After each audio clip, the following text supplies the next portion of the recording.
tersebut, akhirnya dia dipenjara, teman-teman. Dipenjara berhari-hari di dalam penjara. Tengok penjaga penjara tersebut, perhatikan, ini orang ulama lah di penjara, orang soleh, hari-hari qiyamul lail, tahajud, tak pernah tinggalkan sholat dalam penjara. Akhirnya penjaga penjara tersebut bincang kepada dia. Dia katakan, wahai Tuan Ibn Sirin, kita buat kesepakatan lah. Kalau siang hari awak duduk dalam penjara lah, orang nampak, tak boleh keluar, mesti ada dalam penjara. Tapi kalau malam hari, sila awak balik ke rumah, tidur sama keluarga, jumpa keluarga. Pagi balik lagi ke dalam penjara. Bagus tak dealnya, tuan-tuan? Baik sangat kan?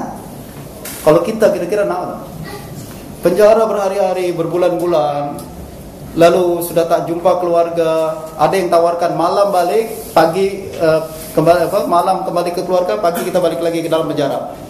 Tawaran itu kita ambil lah, tuan-tuan. Tapi dia katakan, la wallah, dia kata, tak, saya menolak tawaran ni. La akunu aunan laka ala khiyanati sultan. Saya tak ingin menjadi pembantu awak untuk berkhianat kepada pemerintah. Ini satu pengkhianatan kepada pemerintah. Walaupun menguntungkan dia, tapi karena ini pengkhianatan kepada pemerintah, tak, saya tak akan membantu awak dalam berbuat maksiat. Waraknya dia. Itu sebabnya apabila warak begitu tinggi, zuhud begitu tinggi, Allah berikan dia kelebihan, boleh menafsirkan mimpi. Dan kata Imam Az-Zahabi, tafsir mimpi Ibn Sirin seolah-olah dia mendapat ta'yid ilahi, dapat sokongan Allah Subhanahu wa ta'ala. Apa yang dia sebut mesti terjadi. Kita tengok berapa case. Ada masa kata? Ada masa kata?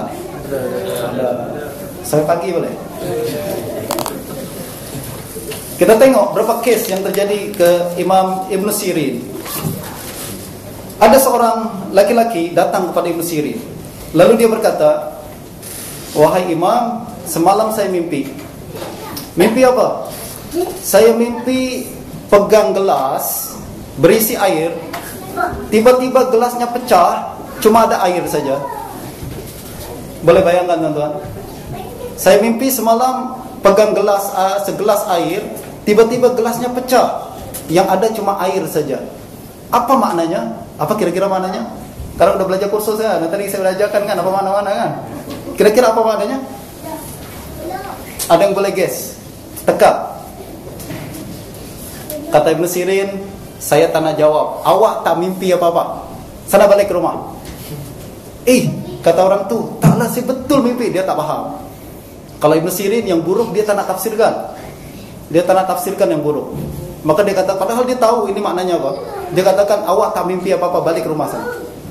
Dia kata, dipaksa juga, Imam, saya mimpi betul macam gitu. Sumpahlah saya mimpi macam gitu. Apa maknanya? Sumpah-sumpah pula. Kata Ibn Sirin, okeylah, kalau awak memaksa juga sesuatu buruk terjadi kepada awak, jangan salahkan saya. Apa maknanya? Kata Ibn Sirin, istri awak nanti akan melahirkan seorang anak. Ibunya meninggal, anaknya hidup. Air, gelasnya pecah, tinggal air saja kan. Maka istri awak nanti melahirkan, ibunya meninggal, anaknya hidup. Kata orang tu, menyesalnya saya tak mimpi apa-apa lah. Saya tak mimpi apa-apa. Baru sekarang dia cakap tak mimpi apa-apa.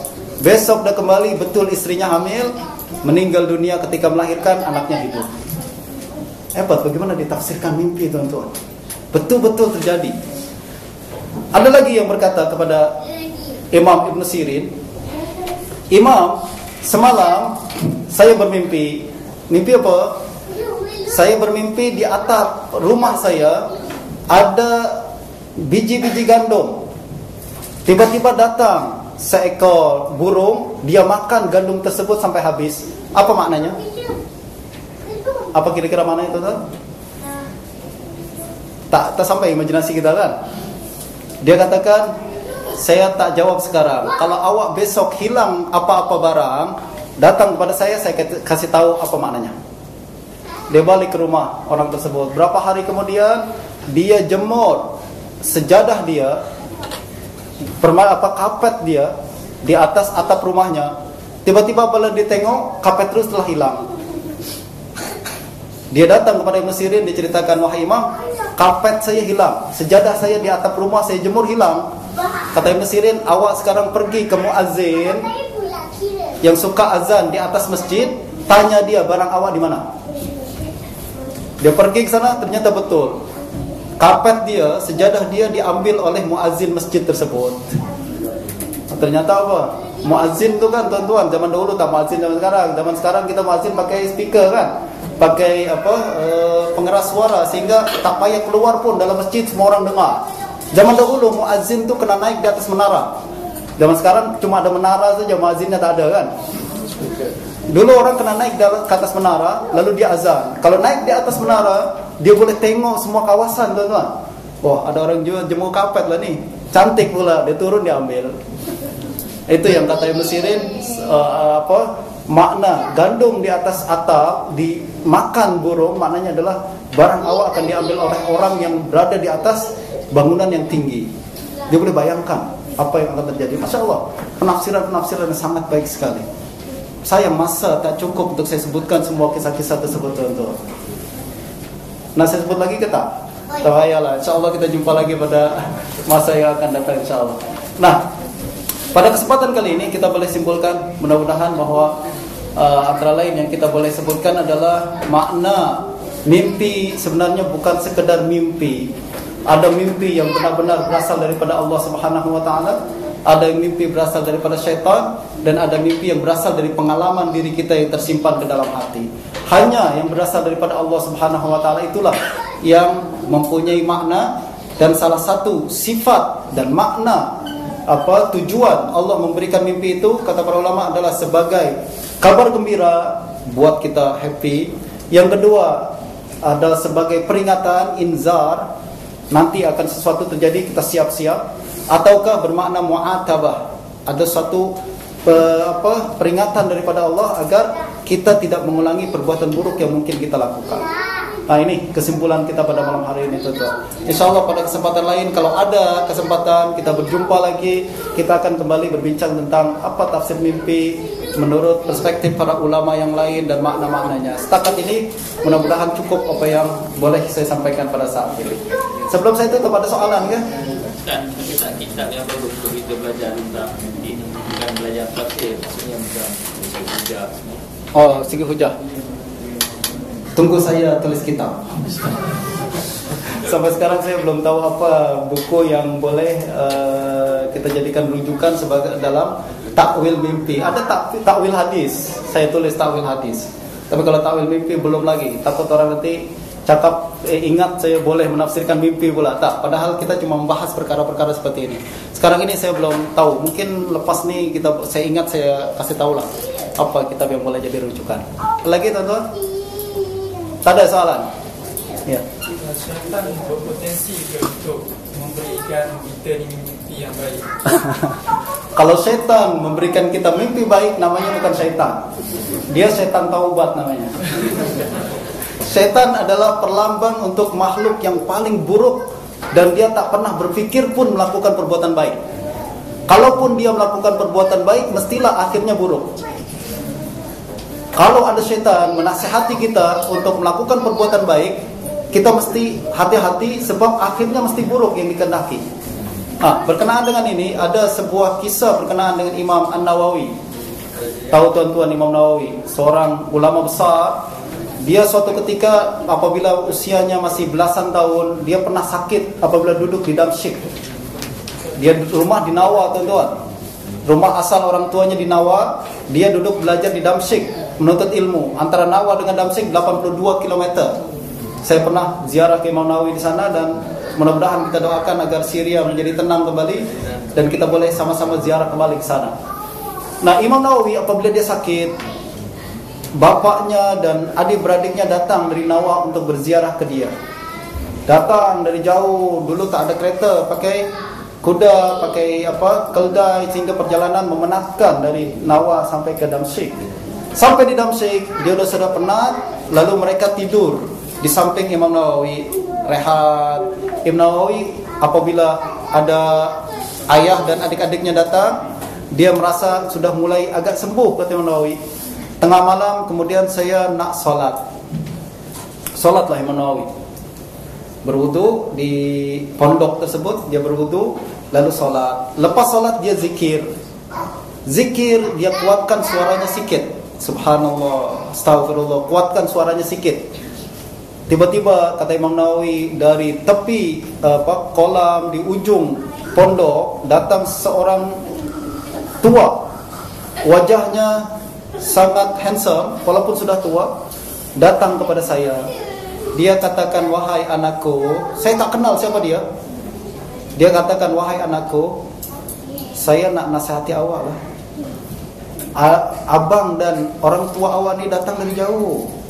Penat dia dari Nawa, jalan jauh. Sekarang tengah rehat tidur. Kalau awak nak zikir, jangan kuat-kuat. Jangan mengganggu dia orang." Bagus ke tak bagus? Kata Imam Nawawi, dalam hati saya lalu terpikir, mestilah orang ini syaitan. Dia katakan, "Awak nak membuat saya zikir pelan-pelan. Saya lebih kuatkan lagi." Kuatkan lagi, diangkat suaranya. Orang itu kemudian pergi, keluar dari pergi dari tempat tersebut.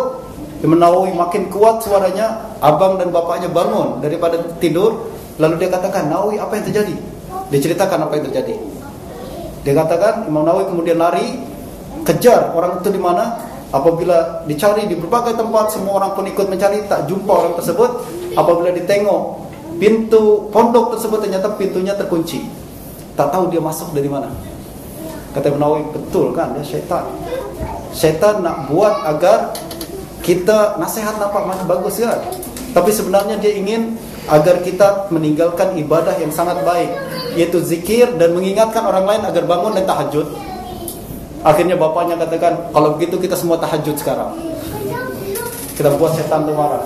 Jadi setan kalaupun dia nasihatnya mestilah buruk. Apa yang terjadi kepada Sayyidina Nabi Adam, bapak kita? Nasihat setan bagus. Tapi akhirnya, "Inni lakuma laminan nasihin." Saya nak nasihatkan awak, makanlah buah ni. Bagus. Tapi kemudian akhirnya buruk. Syaitan tak mungkin mustahil memberikan mimpi yang baik. Semua yang berasal baik hanya daripada Allah, yang buruk berasal daripada syaitan. Ada lagi yang lain?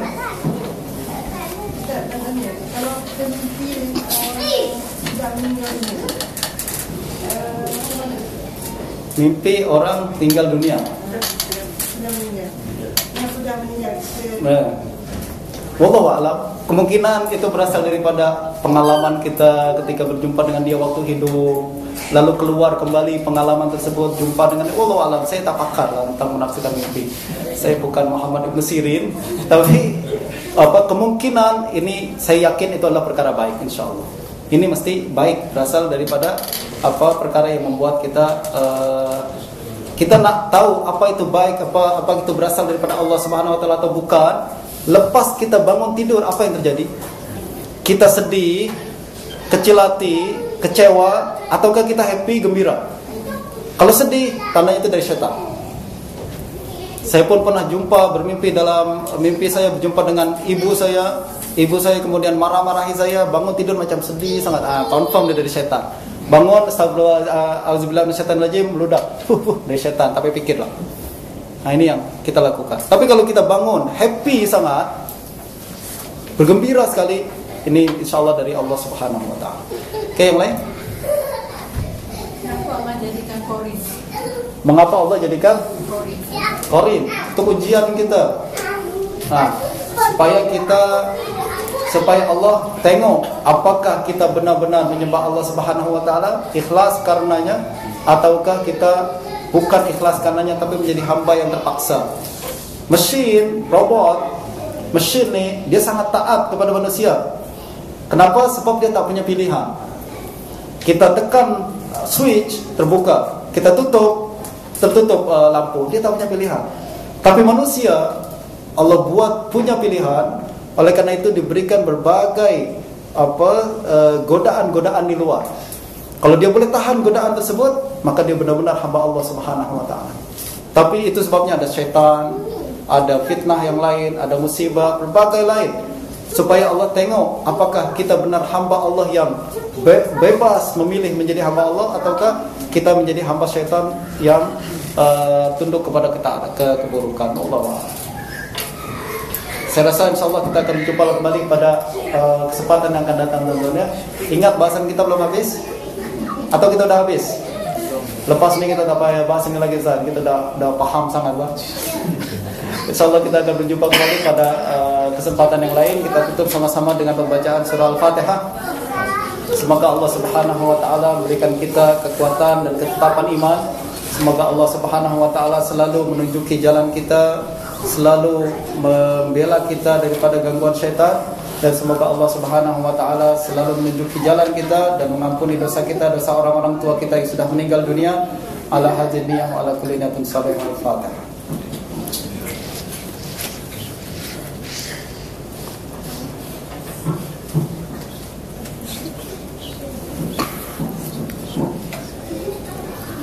Bismillahirrahmanirrahim. Alhamdulillahirabbil alamin. Wassalatu wassalamu ala sayyidina Muhammadin wa ala alihi wa sahbihi ajma'in. Rabbana taqabbal minna innaka antas samiul alim wa tub 'alaina innaka antat tawwabur rahim. Rabbana hab lana min azwajina wa dhurriyyatina qurrata a'yun waj'alna lil muttaqina imama. Rabbana atina fid dunya hasanah wa fil akhirati hasanah wa qina adzaban nar. Sallallahu ala sayyidina Muhammadin wa ala alihi wa sahbihi wasallam. Walhamdulillahirabbil alamin. Taqabbalallahu minkum. Assalamualaikum warahmatullahi wabarakatuh.